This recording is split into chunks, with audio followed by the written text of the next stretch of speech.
Here's Parks Associates' SmartTechCheck podcast with Mark Vina. Hi, everyone. My name is Mark Vina, leader of Parks Associates Smart Home Research Practice, and welcome to the SmartTechCheck podcast, where we cover all tech topics that are smart home, home automation, security, console gaming, and much, much more. Today is Tuesday, August 10th, 2021. We've got lots to chat about today, as always.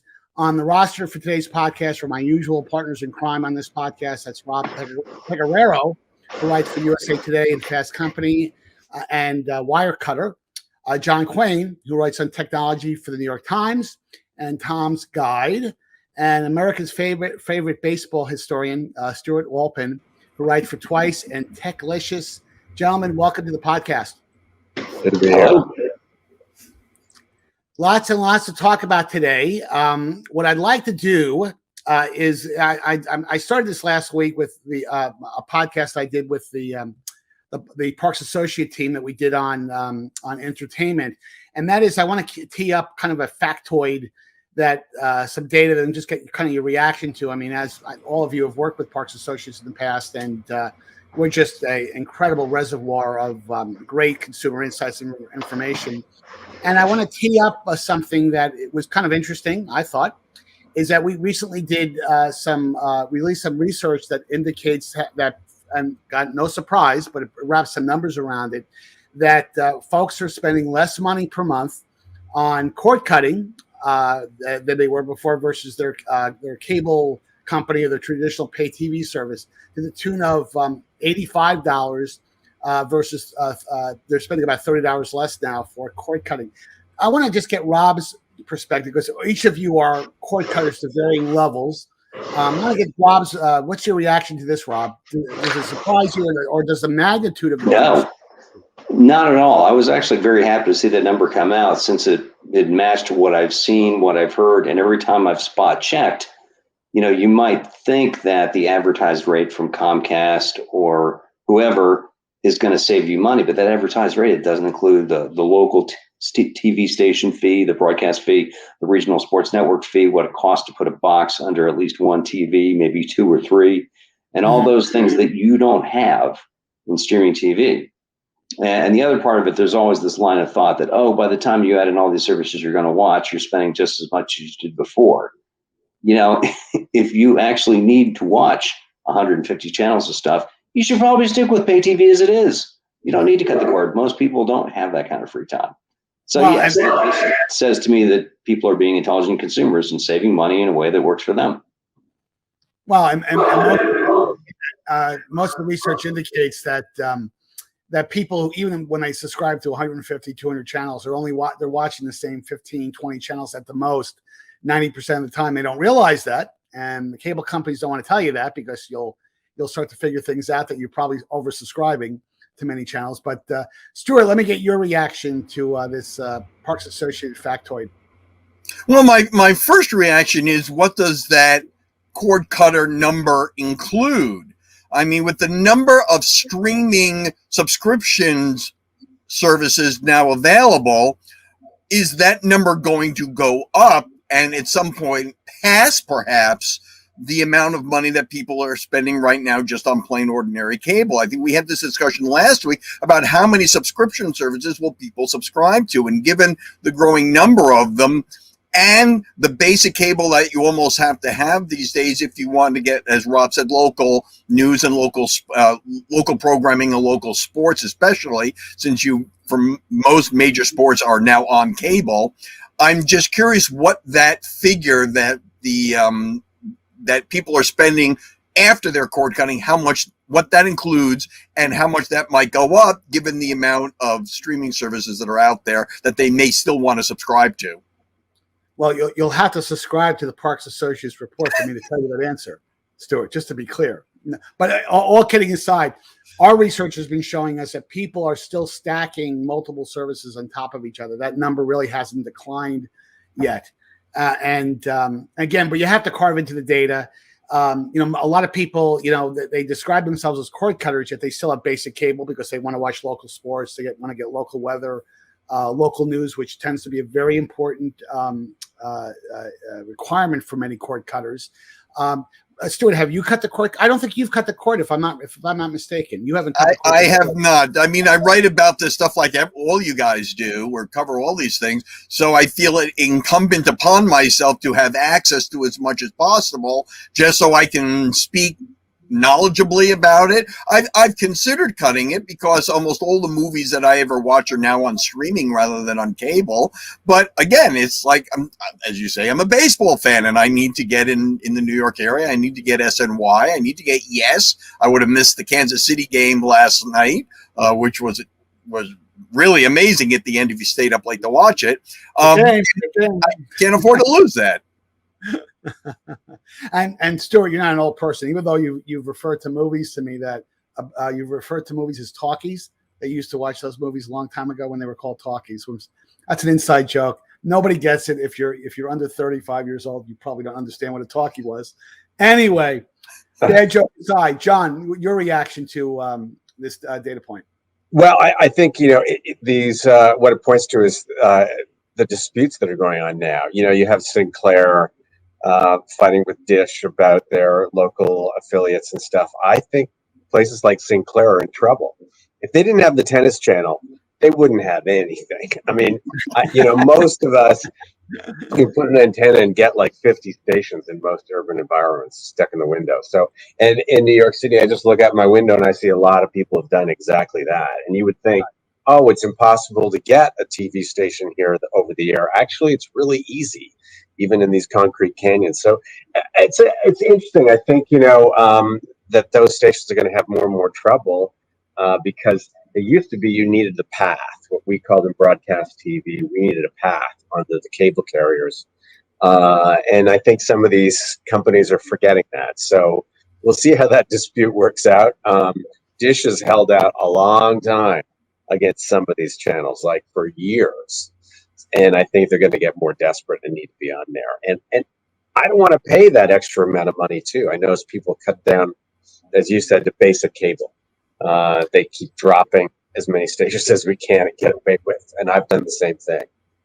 But it's shocking to me because you brought up the issue around OTA, over the air broadcasts, is that the reason why many people, first of all, there's a lot of people that don't know that they can get OTA channels for free. And by the way, you get all your local news that way. You get the local affiliates, which is great. But right. I have to tell you, if you just do the old-fashioned thing where I plug an antenna into a digital tuner on all the new TVs for the last 20 years, I've had digital tuners. Right. It's not exactly the greatest experience. I mean, you get a minimum grid, and there are solutions out there. Like, for example, Tableau makes a terrific OTA tuner. That's not a tuner, but it's a product that essentially, once you type in your zip code, it tells you what local channels you get, and you get kind of a familiar matrix-based cable guide. So I always tell people that if you're going to cut the cord and do the OTA thing, make sure you're just not plugging an antenna in, because in many cases you're going to want DVR capability. Which, by the way, with that, not that I'm doing a commercial for Tableau, but that is a product out there that gives you cloud-based DVR functionality for OTA programs, which is very, very convenient. But it's interesting to me. Let's hit the first topic that we want to discuss. And Stuart, this is your topic. Should the internet, social media be regulated? And I know you want a big switch in your house, and you want to be able to pull it every time you object to a certain piece of social media. That's what that's your definition of regulating. Correct? Am I correct? Well, I mean, I've been doing some research on this, and of course, the idea of should we, as well as could we, as well as can we, have always popped up. The thing that disturbed me the most, and is probably the most insolvable, quite frankly, is access. I had an email correspondence with the folks at Icon about 2 or 3 months ago, and asking them about how are there any restrictions or verification or anything for people trying to get a domain or getting on the internet to begin with, because I think, it's sort of like Twitter can say, we don't want you on here. But there is no sort of regulatory agency that says if you've committed a crime, you don't get to get a domain. And as a result, that I think is the open floodgate that has caused all the other problems going. Now, I don't know that that problem is solvable. I don't know if there's an international body that can put their foot down and go, if you've done X, you can't do Y. And I don't even know if there should be, but that is, I think, the biggest gaping hole in the problems that we're experiencing now. I think the problems are twofold. I think threefold actually. One, legislators are stupid. I mean, when Orrin Hatch asked Mark Zuckerberg, how does Facebook make money? I think everybody in the tech industry's mouth just fell, including Zuckerberg's visibly when you watch the video of it. And they all seem to be focused on two things. One, freedom of speech. And two, what's known as Section 230, which is part of the obscenity law from 1996 that exempted online media where they were presenting medical information and things like that might include, shall we say, objectionable material. And so what the legislators want to do is throw out the baby with the bathwater and get rid of Section 230, which would open up all social media companies to being sued. And the way that I look at this is that newspapers, I mean, right now you're having Dominion suing a lot of some of the right-wing channels, but organized mainstream media has certain rules that are attached to it in terms of whether or not they could be sued or not, absence of malice, that sort of thing. Right. Whereas the internet and social media sites are treated more like physical bulletin boards you see in a supermarket. Anybody can come in and tack stuff up on the bulletin board, and if the supermarket owner says, I don't like that on my bulletin board, he can take it down and is not liable for anything that goes up there. And I think those are the two buckets that Section 230 is switching between. So the question is there a way of skirting, of not violating the First Amendment, government coming in and censoring? And two, is there a way of protecting people from what is put on the internet? And I don't think throwing out Section 230 is part of it. Well, what I want to do is I want to kick this over to Rob, because Rob, I know you'll have an opinion on this.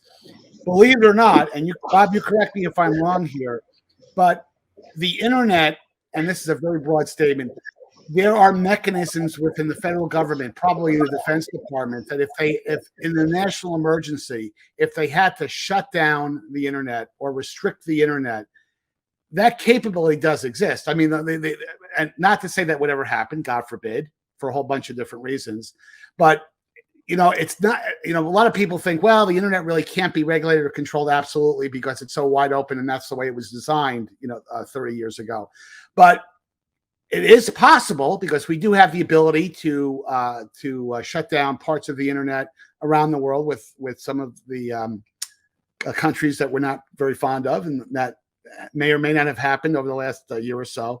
But what's your angle on that from a government standpoint? Because that is a key issue. So a lot of things to unpack there. So about what you were just saying, that is something that the current acting chairman of the Federal Communications Commission, Jessica Rosenworcel, spoke about at a conference in DC, one of the last ones I went to IRL in, I think, February of 2019, pointing out that this authority, however evanescent and untested it might be, is there in the books, and we should probably get rid of that. In practical terms, no, the Castroist regime in Cuba is trying to cut off the internet. It is a common tactic of authoritarians and dictators everywhere. In practice, it is difficult to do, especially if you want to have a functioning economy and a functioning society. So, yeah, setting that aside, the basic answer, what can you do about sites that publish bad things within the framework of American law? Not much, because the First Amendment doesn't just protect my right to say what I think. It also means you can't make me publish someone else's thoughts. I mean, we're all freelance writers here. If we could bring a First Amendment case against every editor who wouldn't publish our words and pay us for them, we might be in good shape, but probably the whole news industry would succumb under a wave of lawsuits. So the idea that you can just say, You can't publish things that aren't true. Who decides? You must publish things unless you know they're not true. Who decides? And Section 230, although a lot of people don't like it, it was written with the idea of encouraging sites, social forums, online platforms to moderate aggressively as they saw fit. That's why that otherwise objectionable clause is in there. You can say, yes, you have a First Amendment right to be a Nazi. I don't have to publish that. So therefore, you're gone and you can't say anything about it. And every proposal to reform Section 230 to allow for viewpoint diversity in practice is going to mean making the web safe for Nazis again, which I think we all agree is not going to be that great. Well, you know what I like to say, the answer to bad speech is more speech. Is a commonplace thing, but John, you're chomping at the bit. You want to say I'm something. chomping at the bit here because this is not a complicated issue, and it's all about money, right? We are regulated. Everything I do is regulated. Every radio segment I do, every broadcast news segment I do, everything I publish, all regulated. It's just that they didn't want to regulate these new guys who had this new thing. Well, now it's not new anymore. Facebook is like the New York Times. Twitter is like CBS News. No question about it. No debate about it. They just don't want to be regulated run by the same regulations, right? There are rules about what I can say on the air. There are rules about what I can do on the air and in print and online. Same rules need to apply to them. And Section 230, it's history, guys. It's already gone. There's no question. Bipartisan, they're going to take it out. All the lawyers in DC are working on this. They know it's gone. The question is, what kind of regulations can they get away with? Can they just, the trouble is Facebook and Twitter don't want to hire people, right? If these regulations that apply to us apply to them, they'll have to hire a lot more people, and they don't want to do that. So that's really, it's not a free speech issue. It's, you can still put up your own domain name and do whatever you want. But in terms of places like Facebook and Twitter, the regulations that apply to us need to apply to them. Yeah, but I will go back to what Rob said, because I think he made a very persuasive point in that, who is the judge? When you have private companies making judgment calls, and by the way, it's not a left or right issue for me. It's an issue about, over the last year, I could rattle off a whole number of issues that the press and the social media companies portrayed as fake news and bad information, and God forbid we should let the unwashed masses consume it. And then you find out 6 months or a year fast forward, oh, well, there may have been some truth to that information. So I get very antsy around companies that they want to hide behind Section 230, but at the same time, they want to, they're afraid of being regulated. So I don't know. I'm a big believer that the answer to bad speech or erroneous speech or hate speech, whatever you want to call it, is more speech, and anyway, we'll see what. But there's one thing against that, and that's the pandemic has proven that that's a bad idea, right? And we were doing fine before the internet. I have to be honest about this, right? We had a free press in the United States. We were doing pretty good before. There's nothing particularly special about this. Led by a bunch of white guys, so let's not go too far about that. The pandemic is a great example, because if you want to say that vaccine disinformation, anti-vaxxing should be regulated, well, then why would it be forbidden for Facebook to carry it, but Fox News can continue to pay Tucker Carlson whatever much he's paid to spout off about how you can't trust the vaccines, they're being rushed, blah, blah, blah. This is, the First Amendment does allow a lot of crap, but it beats the alternative. Well, I'm just a big believer, guys. We got to get to the next topic. Yeah. I'm a big believer that the best way to regulate information, the best entity to regulate information is your brain. I want to have access to all the different sources of information and then make the final judgment call on what I'm going to comprehend and help me form my judgments. But I digress. Rob, this is right in your wheelhouse, because we and I talked about this many, many times. I know you've upgraded to every TV in your home is an 8K TV. I know you spent $100,000 and every TV in your house is now 8K, but I think it is an interesting point, because 8K still is kind of looming out there. And, I think the question here, does it really matter at this point? I mean, broadcast television still is not in true, in many ways, it's not, certainly not in 8K. In many cases, it's not even in 4K, depending on the channels that you're accessing. So, what's your take on 8K? I mean, are you boondoggle? What a waste of money. If you can actually fit an 80-inch TV into your house and you accept that this 8K resolution will really only appear to you as upconverted footage from a 4K or even an HD source, and I guess 8K footage you shoot yourself, and photo slideshows. A lot of people, I mean, I live in a 101-year-old house. The only place I'm going to fit an 80-inch TV is if I suspend it from a ceiling someplace and get rid of a light fixture in the process. No, and the notion that this is the next new thing, that's a load of garbage. It's the next new thing the same way like DVD audio was the next new thing in audio. And I'm told there was a thing called quadraphonic sound when I was in my infancy, and that didn't take over. So, let the video files have this toy to play with, but let's not be serious that this is going to be any sort of mainstream format. The best case is maybe the screen gets so cheap to make that it becomes a standard like 4K that most people, how much 4K footage do you think people actually watch on their 4K TVs versus HD, same as ever? Right. John? I'm unfortunately, I'm the TV guy. Full disclosure, right, for Tom's Guide. I have 8 TVs in my house. I have 2 here that I'm testing. And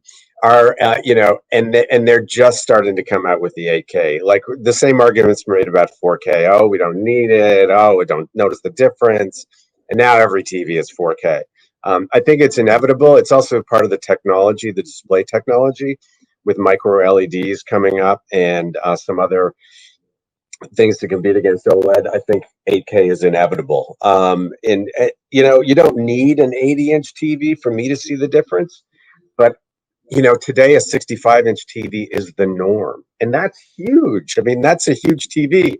I went to my first hotel room this week in like 15 months on a business trip, and there was a 65-inch TV at the end of the bed. I mean, oh my gosh, it was huge. So, even if the programming is not there at all yet, and who knows how long the programming will take to come along, but the TVs are coming, whether we like it or not. And Stewart, this is in your wheelhouse because, I know you'll appreciate this, and so will Rob and John.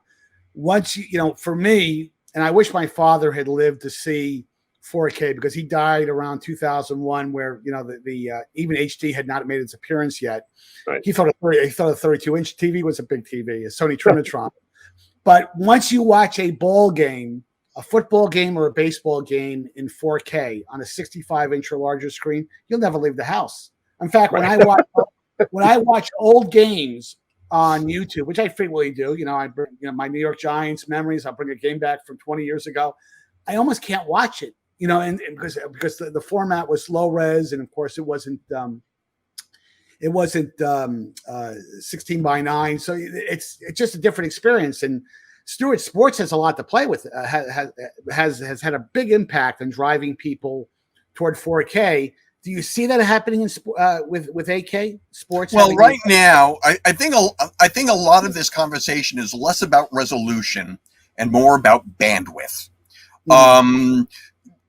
4K is a very hefty file to stream already, and you need a minimum. I think Netflix requires 24 megabit per second connectivity, which a lot of America still doesn't have. I mean, it exacerbates to a certain extent they haven't had not in the digital divide. So a lot about 8K is about content. I think the Olympics, the 2020 Olympics was, NHK was recording them all in 8K for future 8K consumption. And Japan, NHK has always been ahead of the curve on all of this.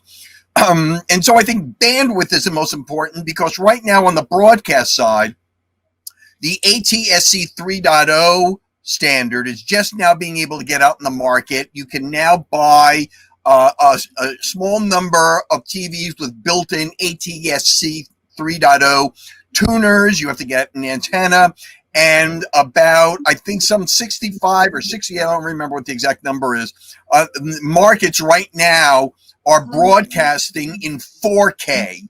And they're supposed to be up to almost 100 by the end of the year. But again, you have to either buy a tuner, and I don't think the 4K tuners are available yet, or get a TV, which would have to be a brand new TV this year model with an ATSC 3.0 tuner in them. So the only way that anybody's going to be able to get 8K programming is by streaming. And if it takes 24K, 24 megabits per second to get 4K, you can imagine it's going to take a minimum bandwidth of 100 megabit per second connectivity to get 8K. And right now, given Wi-Fi and even 5G, that's a tall order for a huge part of the country. So what you're relying upon now is the TV's ability to upconvert. And considering that most content is 2K, and if people still own large DVD libraries, which is maybe 720, or 1080, that stuff looks awful upconverted unless you have a wonderful algorithm. No, so, you're right. Well, you're not making the Samsungs, the Sonys, and even the TCLs of the world feel good. The fact, because I what I hear is, yes, it's coming, but the motivation to move to it is really not that strong from each of your perspectives. Well, I mean, you're going to get your early adopters, and obviously the TV makers have to do this.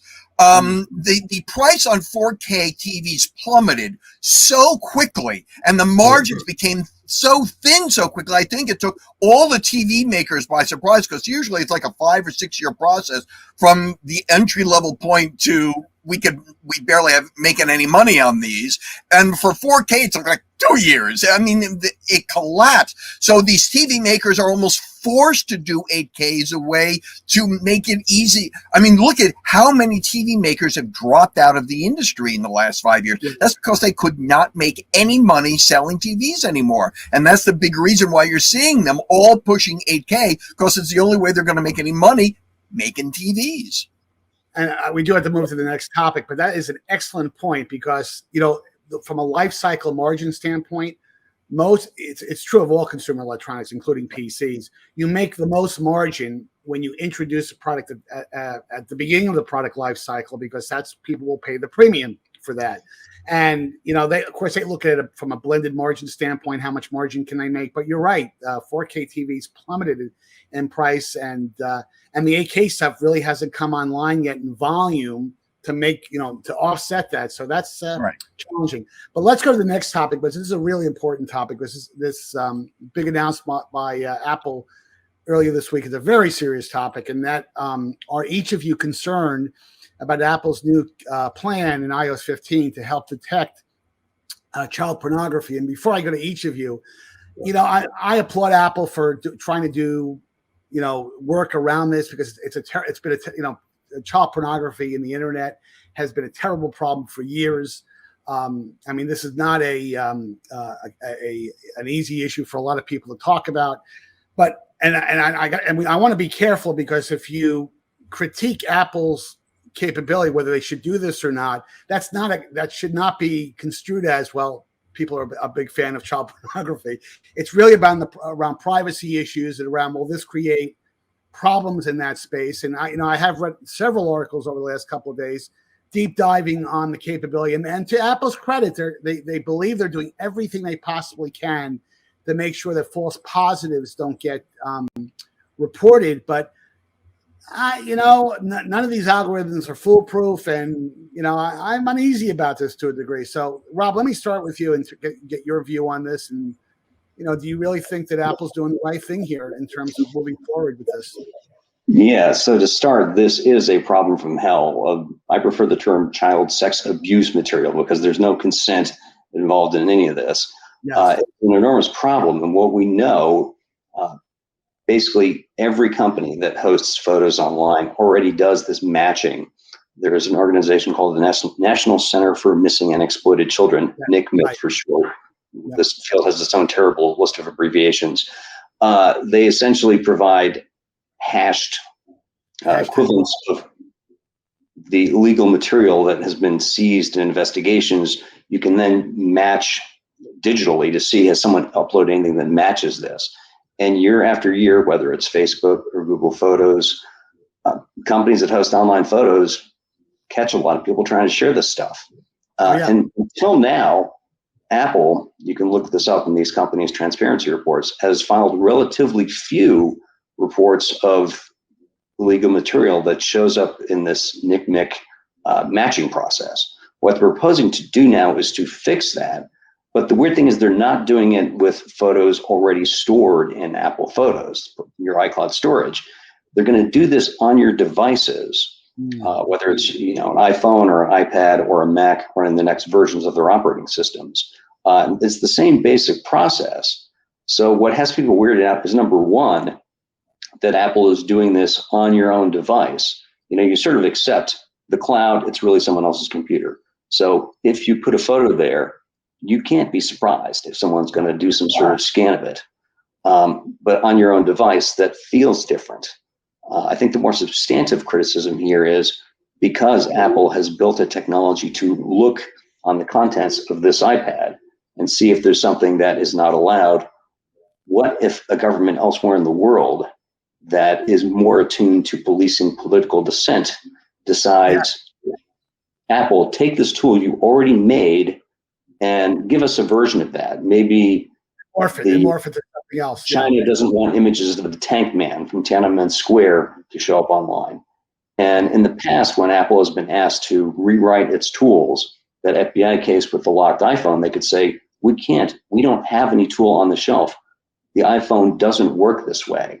And now they have to say, well, that's our policy. We'll refuse any such attempt. And what I don't get is why they've built this technically impressive system to do this on-device matching, with these lots of attempts to make sure that, an individual photo of your kid taking a bath is not going to trigger this. It would have to be some unspecified amount, but a lot to yield to a human review. Why they don't just scan stuff in iCloud Photos. Right. And the best I've seen is this is a prelude to Apple doing end-to-end encryption on that, because this way, on device would be the only way for them to do this sort of screening of stuff that would otherwise be invisible once it gets encrypted end-to-end and stored on its server as this unreadable, scrambled blob. No, I think you're right. You've got a couple of things there that, really, make a lot of sense to me, in that if you apply this to what could happen if this technology was morphed at the behest of China or some other country, it can get very dangerous. It has the potential of being very dangerous. And let's face it, Apple has had a bit of a spotty record dealing with China. They probably have a better record than most companies, but they have given in. There's numerous examples where they've given in on certain content where the music content would be allowed in the United States, but there's problems with Chinese censors that won't let them sell that content on, China's version of Apple Music. And I guess where I come about this, I want to get Stewart's reaction to this. Yes, the local capability is really the interesting part of this discussion is, but for me, if there was a false positive, there should be a capability that if someone gets flagged for this and the content turns out to be I think the article that I saw that there's a 1 in a trillion chance that the wrong content could get flagged. But let's just say that happened. There should be a provision that record gets expunged forever. I don't want someone's name that's totally innocent in a database that says, well, yeah, this person was cleared, but they were flagged because it might have been some questionable content. And I don't know whether that provision is in there that, if you do get flagged accidentally and you turn out to be completely innocent or it's not child porn, that person should not be flagged in a database. I'm sorry. I just feel very strongly about that. So, Stewart, let me get your reaction to the conversation so far. Well, my first reaction is I probably have more questions than I have answers about this. But this harkens back to our earlier conversation about regulating content. And I think when you start crossing the line into regulating content, you cross into very dangerous territory. And where this topic is concerned, you're also talking about morality. One person's child pornography is another person's picture of their 5-year-old child swimming in a swimming pool, not wearing a top, which is a completely innocent sort of thing. Or, as we said before, pictures of your kid taking a bath. Isn't he or she adorable? So it's the whole idea of a private company deciding what is or isn't good or bad, I think, just as we were talking about before, that's a real, and I hate to use the term, slippery slope. And once somebody is flagged, erasing it is locking the barn door. The horse has been stolen. Yeah. Once you are flagged, how many times you hear somebody accused of something and they can never get rid of that stink. No matter what they do. So I have a lot more questions about this than answers. We got to be clear about definitions here. This is not just content. These pictures, these videos happen because of horrible things are done to kids. Oh, I'm not disputing that. They're out illegal. Right. There's no question about that. No one contests that. You can say, how do we go about addressing this? There are big problems that the worst offenders, they're not posting photos to Google or to iCloud. They're using some encrypted rings. They're very smart people at the FBI and law enforcement who work very hard to get into these gangs and catch these people and lock them away, hopefully forever. But this is something that a company like Apple that hosts photos has to do. Well, I sort of, there are a couple of things I want to clarify about this. According to Tim Cook, they're only looking at iCloud. They're not going to look at your devices. So that's according to Apple. I don't know whether we could take it sync to iCloud. So it's functional. You could turn it off. Well, but you can turn it off. Yes, you turn off iCloud sync. Yes, this will not happen on your device. So he's not actually going to look at your device physically. He's going to look at the storage. The other trillion, making a mistake every trillion, that's from Apple. And that's just bogus with a capital B, right? We all know these algorithms make mistakes all the time, constantly, every day. It's why we don't use them for everything, right? Because they're so error-ridden. So once you start using an algorithm like that, you're already in danger zone of making a lot of mistakes, and you're going to make a lot of mistakes. And the other issue, at least, here is there's a rule about unreasonable search, right? You can't come into my room here and start searching my room randomly just because you think maybe I might have something that might possibly be illegal. And that's what you're talking about. Apple's saying, you know what? I'm going to search everybody. They're not the government. Everybody. I'm going to search everybody, even though I have no reason to think that Mark, Rob, Stewart, or John have anything illegal on their iCloud, but I'm going to search it anyway. And that whole idea is a very odd position to put themselves in, right? The phrase you're searching for is probable cause, and then right. Well, but you're unreasonable search. You have a defense. You're not allowed to just walk into somebody's house. Just what they do. Yeah, but Apple's a private entity, and what you're talking about is government entity. Doesn't matter. Those are two different sets of rules. Yeah, but you have to buy an iPhone. I don't have an iPhone in front of me. I do have an iPhone. But they're going to report it, Stuart. So they are assuming that role, right? They're not just saying, I'm going to take it off. If they're acting as a government agent. Right. And now I'm going to report it, and I'm going to report you to Mark's point. And that's just, ethically speaking, they're just that's not a step they really should take. The utilitarians, the Silicon Valley people tend to be utilitarians. It doesn't matter how I get there. It's the end result that counts in ethics, And so they don't really care how I get there. It's the end result. So I get why it might seem like a good idea if I could prevent some of this terrible stuff from happening. And so to their way of thinking, maybe it's a good idea, but getting there, they're going to cross a lot of other ethical boundaries. This is one of the questions I had. Are they reporting what they find to government authorities? Well, yes and no. Photo DNA. Microsoft does this, Google, Facebook. The scanning of photos that get synced to the cloud, that, if it's not legally required, it is basically the cost of doing business. And you are, in fact, using someone else's computer. The issue here is Apple has done this sort of impressive, clever workaround to do this sort of screening as if your photos were on iCloud, except it's only happening on your own device, which is funny in the sense that Apple usually says on-device intelligence is privacy preserving. Apple Maps doesn't upload your history to the cloud. It does all its stuff on your device. But here, the on-device intelligence feels different because it's not actually helping you directly. And doing it the traditional way where the photos leave your device, then they can get scanned, you sort of accept that. And it's Apple, so everyone loses their mind whenever they're in the headlines. Well, we could talk about this. This is a topic that I do want to return to at some point, because it's going to be interesting to see how the public agrees to this when iOS 15 comes out in a few weeks. Because like everything else, this did not get a lot of coverage until a few days ago. I'm sure that was done by design, by the way. Apple did not want they certainly did not want to mention this at WWDC a few weeks ago. Oh, did they?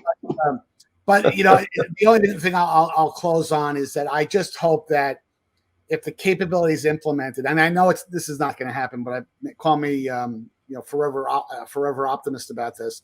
I just hope that the capability, if someone gets flagged in this, that there is some type of expungement process, and the answer is probably no, because once a digital record's created, it's never unmade. It's impossible to make that. But we'll return to this topic because it's such a crucial one. Rob, John, and Stewart, listen, thanks for taking the time to join me for today's podcast. For our viewing and listening audience, please make sure that you hit the like and subscribe buttons on YouTube and Apple Podcasts, assuming, of course, you like the podcast. And please visit Parks Associates at www.parkassociates.com for more information about all the wonderful research products and deliverables that we provide. And until next time, have a great week.